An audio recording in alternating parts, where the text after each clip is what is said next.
ये सच है कि 3 बरस पहले एक शख्स जो अपनी ही अदालत के कटहरे में खड़ा था, तब मीडिया समेत तमाम लोगों की यह सोच थी कि जस्टिस काजी फाइज ईसा का चीफ जस्टिस बनना मुश्किल नहीं बल्कि नामुमकिन है। लेकिन काजी फाइज ईसा की हिम्मत और डट कर अपने खिलाफ केसेस का सामना करने के बाद चश्मे फलक ने इतवार को वो मंजर भी देखा जो पाकिस्तान की तारीख में रकम हुआ।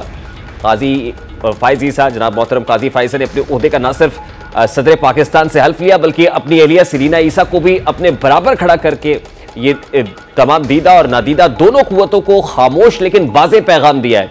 उनसे हल्फ उठाने वाली शख्सियत सदर पाकिस्तान आरिफ अलवी वही सदर थे जिन्होंने काजी फाइजा के खिलाफ सदारती रेफरेंस सुप्रीम जुडिशल काउंसिल को भेजा, जिसे बाद में सुप्रीम कोर्ट के 10 रुकनी बेंच ने उठाकर बाहर फेंक दिया। चीफ जस्टिस की हल्फबर्दारी की तकरीब भी पाकिस्तानी तारीख की वो वाहिद तकरीब थी जिसमें मुसल्लह अफवाज के सरबराह समेत तमाम बड़े ओहदेदार मौजूद थे। हल्फबर्दारी की तकरीब में मौजूद बाज लोगों के चेहरों पर खुशी आया थी तो कुछ ऐसे भी किरदार थी जो यकीनन अंदर ही अंदर अपने माजी के किरदार पर शर्मसार भी होंगे। गुज़श्ता रोज हल्फ उठाने के बाद आज सुप्रीम कोर्ट ऑफ पाकिस्तान में भी एक नया सूरज तुलू हुआ है। पहले ही दिन ऐसे ऐसे काम सर अंजाम दिए गए जिसका बरसों से इंतजार किया जा रहा था।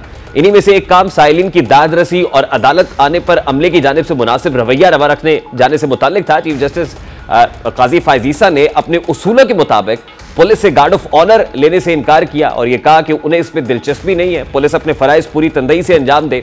साथ ही उन्होंने अपनी गाड़ी से उतरते हुए सुप्रीम कोर्ट के अमले को जो पहला हुक्म जारी किया वो ये था कि लोग सुप्रीम कोर्ट खुशी से नहीं आते, अपने मसाइल खत्म कराने के आते हैं, लिहाजा आने वाले लोगों से मेहमान जैसा सलूक करें। जस्टिस काजी फाइज ईसा का कहना था कि यकीनन कुछ लोगों को परेशानी होती है, इंसाफ के दरवाजे खुले और हमवार रखें, आने वाले लोगों की मदद करें। जस्टिस काजी फाइज ईसा आज जब बतौर chief justice of Pakistan supreme court में दाखिल हुए तो स्टाफ से जो उनकी पहली मुलाकात हुई वो कैसी थी, जरा उसकी एक झलक आपके सामने रखता हूं। अदालत और सुप्रीम कोर्ट लोग खुशी से नहीं आते, मसले अपने ख़त्म करने के लिए आते हैं। तो बराए करम आप ऐसा उनसे सलूक कीजिए जैसे कि एक मेज़बान मेहमान से करता है। यकीनन कुछ लोगों को परेशानी होती है तो वो ये दरवाजे इंसाफ के आप हमवार रखिए, खुले रखिए और जहाँ तक मुमकिन हो सके आप उनकी मदद कीजिए, बाकी काम हमारा। अपने पहले काबिल सताइश हुक्मनामे के बाद काजी फाइज ईसा की दूसरी सबसे बड़ी कामयाबी यह थी कि उन्होंने कई अरसे से फुल कोर्ट इजलास ना बुलाए जाने का हल निकाला और पहले दिन बंद कमरे में तमाम जजेस को एक चाय की प्याली पर इकट्ठा किया, यानी फुल कोर्ट इजलास का इनेकाद किया गया जिसके कुछ वाज़ेह पॉइंट्स भी उसमें रखे गए। एजेंडा पॉइंट्स क्या थे उसके मुताबिक फुल कोर्ट का मकसद सुप्रीम कोर्ट में ज़ेर इल्तवा मुकदमा तरजीही बुनियादों पर किन केसेस को देखा जाए, अदालती कार्रवाई की लाइव स्ट्रीमिंग, केसेस की समाअतों को मौसर बनाने के लिए गाइडलाइंस शामिल थी। इन तमाम पॉइंटर्स पर सब जजेस का इत्तेफाक हुआ जिसके बाद आज तारीख में पहली बार सुप्रीम कोर्ट की तमाम तर प्रोसीडिंग्स बराह रास्त नशर की गई। आज पाकिस्तान की आवाम ने भी इन तमाम जजेस को लाइव देखा जिनके बारे में वो सब टीवी स्क्रीन पर ही जानते थे। चीफ जस्टिस ऑफ पाकिस्तान बड़े बड़े केसेस के बैकलॉग के बारे में भी पहले से बहुत फिक्रमंद थे। उनकी फिक्र चीफ जस्टिस बनने के बाद और ज्यादा बढ़ गई है। आज 12 इस बात का इजहार किया कि 57,000 केसेस की पेंडेंसी है इस वक्त सुप्रीम कोर्ट ऑफ पाकिस्तान में। Please focus. Okay, I'm focusing myself. We know the 1980 rules. Background. No, please don't. Okay, we don't. We are.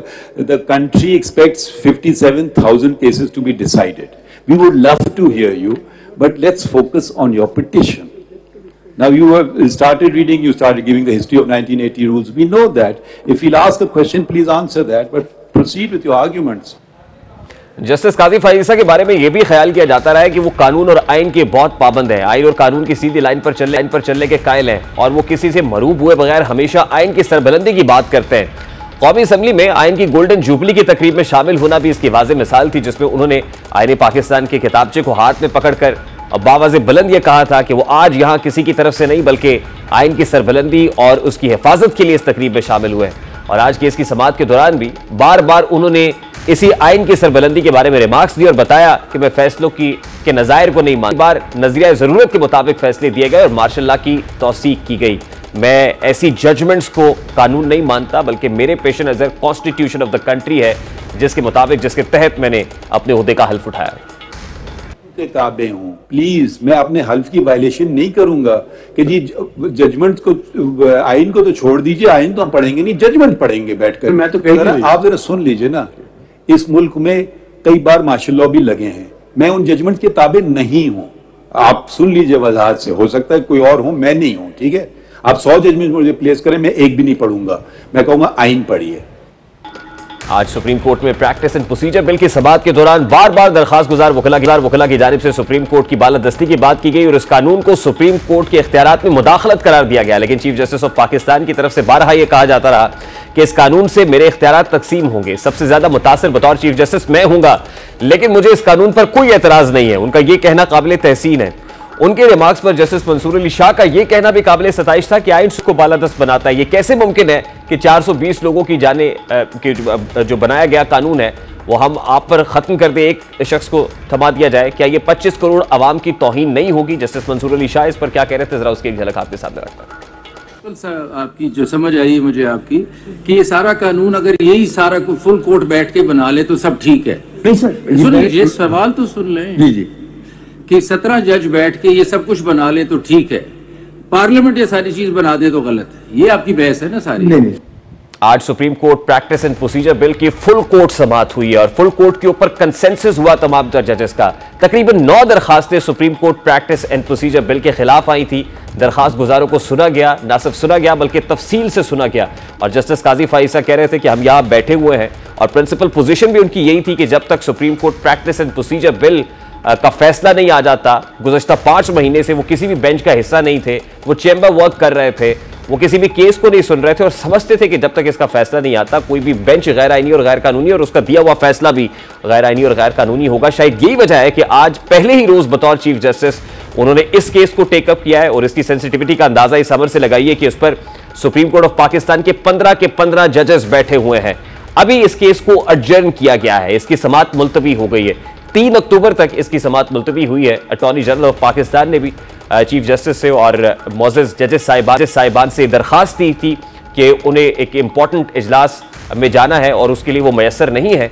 अभी अगर इसको थोड़ा सा डिले कर दिया जाए तो बेहतर होगा। उनकी भी इस इस्तदा को मंजूर किया गया और साथ साथ जो दरखास्त गुजार हैं उनको भी ये वक्त दिया गया है कि वो 1 हफ्ते के अंदर अंदर अपने तहरीरी जो जवाबात हैं, जो सवालात आज मोअज़्ज़ज़ जजेस की तरफ से पूछे गए, उठाए गए और बार बार चीफ जस्टिस ऑफ पाकिस्तान की तरफ से कहा जाता रहा कि आप नोट कर लें और बाद में इसका तफसीली जवाब दे दीजिएगा, तो उन तफसीली जवाबात को जमा कराने के लिए अब 1 हफ्ते का वक्त दे दिया गया है। यानी 25 सितंबर तक उनको तफसीली जवाबात जमा कराने होंगे। 3 अक्टूबर को यही फुल कोर्ट यानी 15 के 15 जजेस सुप्रीम कोर्ट रूम नंबर 1 के अंदर बैठेंगे और फिर उनको सुनेंगे और फिर उसके बाद इस केस का फैसला होगा। लेकिन तब तक तमाम तर जजेस के कंसेंसस के साथ ये मैकेनिज्म बनाया गया है कि chief justice of Pakistan justice Qazi Faez Isa, 2 senior जजेस, एक तो सीनियर प्योनी जज है जस्टिस सरदार तारिक मसूद और दूसरे जस्टिस एजाजुल एहसन है, तो ये 3 जजेस मिलकर जो है वो रोस्टर बनाएंगे, बेंचेस की तश्कील करेंगे, उसमें जजेस को शामिल करेंगे। तो ये उस वक्त तक का एक मेकशिफ्ट अरेंजमेंट है जो अग्री कर लिया गया है और 3 अक्टूबर को अब ये केस दोबारा समाअत के लिए मुकर्रर किया गया है। पहले 2 अक्टूबर की तारीख दी गई थी, उसके बाद 3 अक्टूबर कर दी गई है। तो 3 अक्टूबर को एक बार फिर हम बराह रास्त इस केस को 15 रुकनी बेंच पर लगता हुआ देखेंगे।